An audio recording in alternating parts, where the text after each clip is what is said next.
I'm so fucking tired.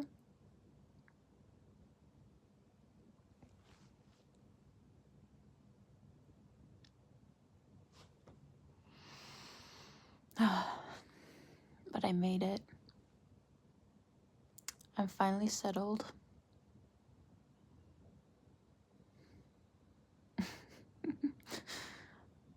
I wish I could just fall asleep and never wake up. So much. But yeah, I'm finally settled. I have everything I need to survive. Which is the worst part about moving, is really like, it's like you have to figure everything out again. You don't realize like how much you have to figure out until you have to do laundry and realize, where am I gonna hang it? Or like, oh wait, I didn't bring enough conditioner, now I need to buy a new one. It sounds so stupid, but like every little thing that I have to figure out takes so much energy.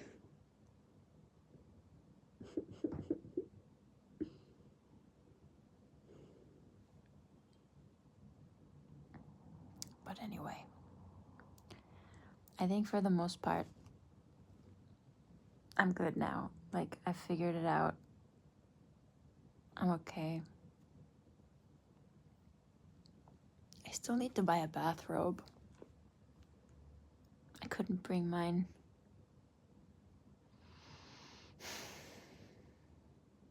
Small luxuries that like really make a difference.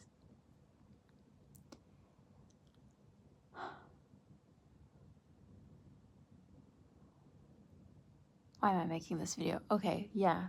My friend said something that really stuck with me, and I want to kind of record it so my future self remembers it. And she said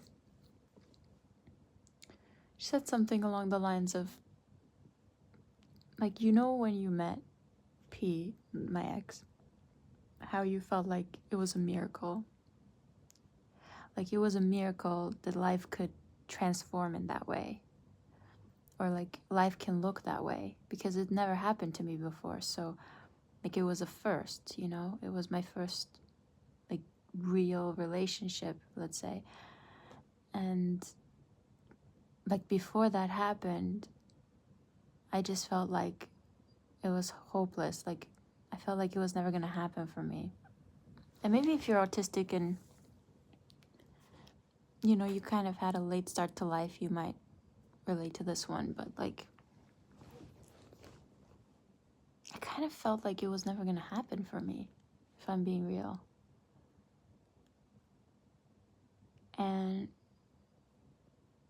it suddenly like made everything different in my life, you know. Sure, like there were downsides, like everything, but like overall it made a huge improvement to my life. Like it helped me so much throughout the last almost 10 years, you know, of my life. And so, you know, obviously she was saying it's a hard adjustment to let go of that. It's like a huge loss, and it is a huge, like, it's a huge change. But she was saying, like,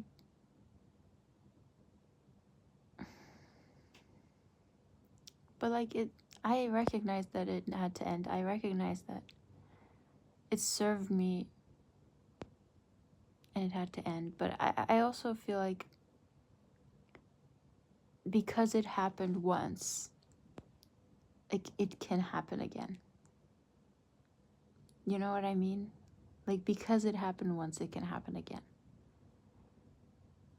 And yeah, there's a part of me that still feels like, oh, that was a fluke. It's never gonna... It's so stupid. That was a fluke. It's never gonna happen again. Nobody else is ever gonna like you that much, or like gonna want to be with you, something like that. But hey, if it happened once, it can happen again, okay? And at least I know what I want better this time around. I mean, I guess I always kind of knew, but now I'm even more picky. Now I'm even more specific, let's say. So I'm asking for like a specific kind of love from the universe. And we'll see if it manifests. I don't know. I don't want to hope too much because like I said, there's a part of me that's still like, it's never gonna happen again. But another thing is, like, because the end of the relationship dragged out for so long, I already felt like really good being by myself. Like, it felt better than being with that person, to be honest. Towards the end of it, it was really like my own company. Felt less lonely than the company of my ex, who had become my roommate. So, you know, keeping that in mind, like, I'm okay. Like, I'm okay being alone right now. I'm okay. It's just like, I am so picky about the company that I keep. Most people just stress me out. And I think this is an autistic experience, I'm not sure. But genuinely, most people's company stresses me out. So for the most part, I choose to be alone. You know? Like, I need to be alone. I need it. I feel really off kilter if I don't spend time alone, you know? And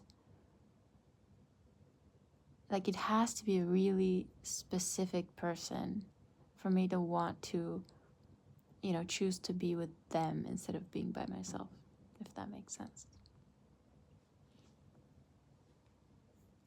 So, I mean, I know people are like, oh, you'll find somebody. I think people like usually look at females in this society and they're like, okay, yeah, you're a female, you'll find somebody. But yeah, no, it's not that simple for me. Like, I don't like people for the most part.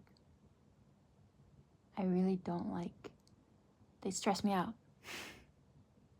I'm not good at the whole human thing. Like, I'm not good at conversations and small talk. Forget about it. That's just non-existent. I can't do it. I like being in silent company. And like, most people don't do that. You know, I like being around somebody and we're both just quiet. You know, and like, we're sharing space. We're sharing time. Maybe we're sharing even like physical affection, but it doesn't have to be like so verbal. Because that takes too much effort for my brain. Like, I have the kind of brain that's like,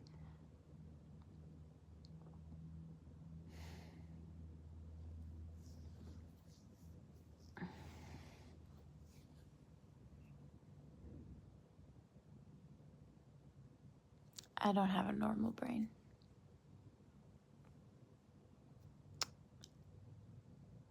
But I like physical stuff. Like, I like the physical aspects of being in a relationship. I don't, but I'm not normal. You know? That's why I get along better with animals than with people. Because I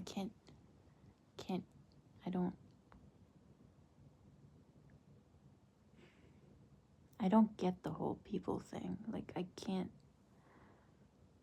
really get exhausted having conversations with people. And like, if we are comfortable being quiet together, like, I'm that's my person, you know? You know what I mean? Like, I think that's how I'll be able to tell. I think that's how I'll know when I want to be with I think that's how I'll find my next person. Is like when I like their silent company and it feels comfortable. It feels good.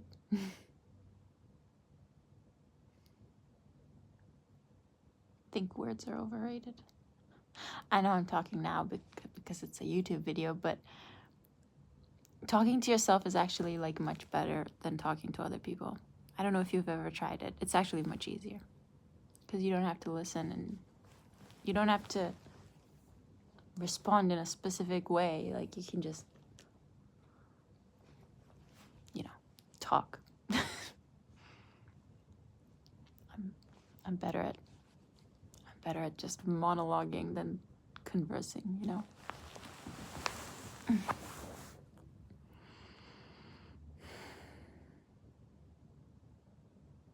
I'm so tired of being alive.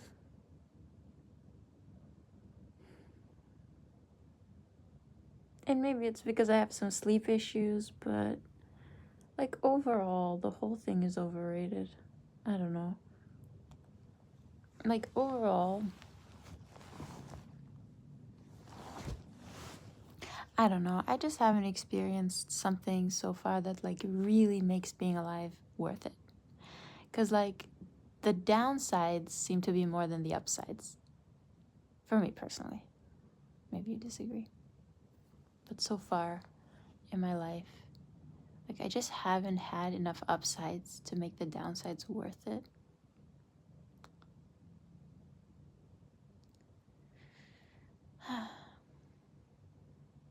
So yeah, I mean, I've made a video about this before, but I'll say it again. Like, I'm just sticking around, staying alive in case something good happens. And at least then there's like, because, I used to be even worse. That sounds depressing to you. Get this. I used to be more like, nothing good will ever happen. I'm just staying alive to like not make the people in my life sad by leaving. But now at least there's this is the improved version. 30. I got an upgrade. Like at least there's the hope of maybe something good will happen. Maybe I'll enjoy something in this life. Maybe. I mean, it would be nice. But I think people who've been through like trauma or like who are neurodivergent or struggle with some mental health stuff, maybe those people relate to this. But like I feel like if you've been through something so stressful like that so early on in life, the hardest thing you can do is to enjoy anything in life.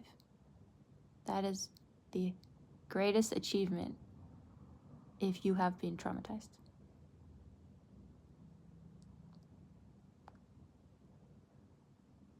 And it's a lot. Like, it's a struggle. Like, I wasn't able to enjoy anything for the longest time. Like, it was terrible. But now I can enjoy like a few little things here and there, and it's still not worth it overall, but it's better. It's a little bit better. Still exhausting, but it's not quite as bad.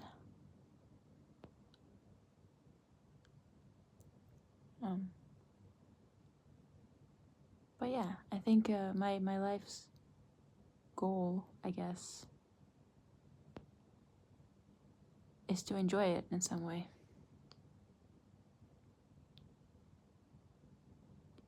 I just don't know if that's possible or not. Like, I'll try.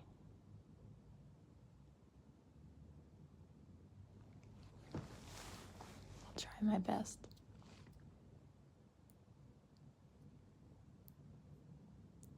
But there's one thing there's one thing I'm super aware of, and it's like, as long as my body doesn't feel safe, I can't enjoy fuck all. And that's on trauma. Like, that's on PTSD. That's on, well, CPTSD, if we're being technical. But, like, that's on being wired in a way where it's like everything feels like a threat to survival.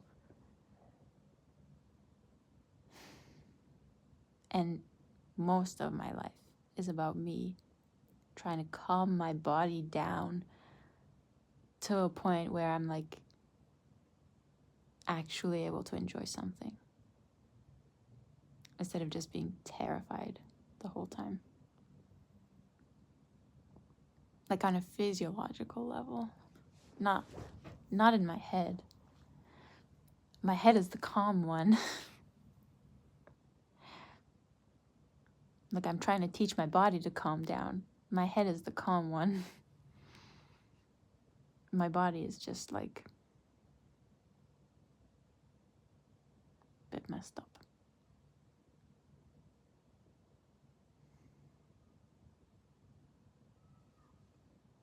But anyway.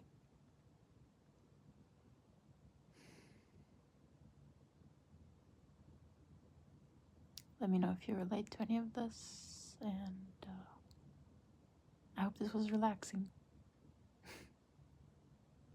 I'll see you next time.